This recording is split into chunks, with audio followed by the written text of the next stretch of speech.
Embolola okuva mu ssaza ly'e Kyaddondo nga bakulemberwamu ssentebe wa Bulungibwansi Kyaddondo John Katende akiikiriddwa omukubiriza w'abassentebe Gwidde Patrick bakoze Bulungibwansi mu Lubiri e Mmengo. Bano bayooyoose ekifo awagenda okusimbulwa emisinde gy'amazaalibwa g'Omutanda ku Sande ng'ennaku z'omwezi 12.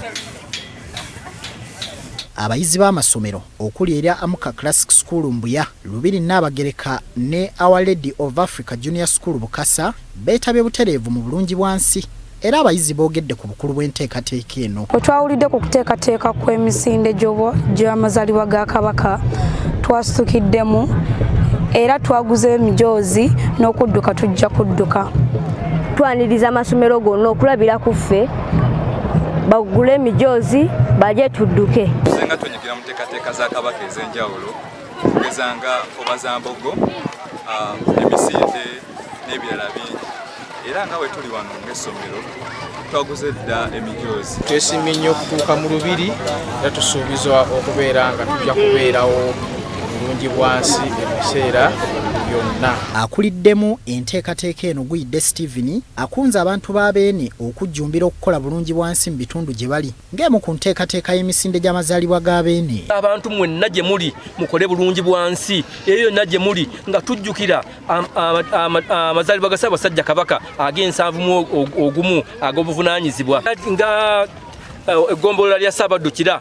Tugenda kuba n'ekyoto ng'ennaku z'omwezi 11. Bannange bannakira mwenna mbakoowoola mujje, tugenda kuba n'okunywa, tugenda okusoma, tugenda okulya. Omukwanaganya wa Bulungibwansi mu Bwakabaka Kitazze Dan ategeezezza nga enteekateeka ezisinga okutegeka emisinde gy'amazaalibwa ga Kabaka bwe ziwedde era n'akunga abatannagula mijoozi mwe bagenda kuddukira nti banguyeeko kubanga obudde tewali. Ekifo kiyooyoote bino naluyooyooteddwa bulungi.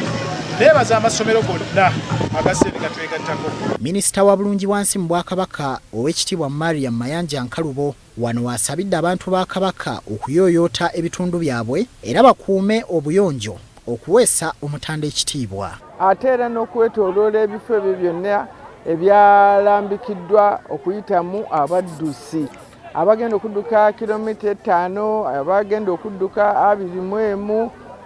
Eyo yonna tusaba abantu ba Ssaabasajja Kabaka bayooyoote tuleme kuyiwa kasasiro ku kkubo.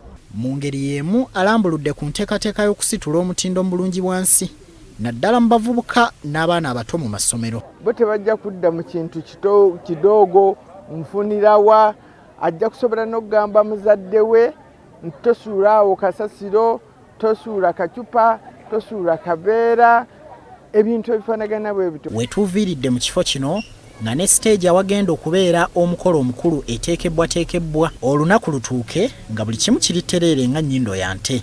Hassan Kasagga, BBS Telefina.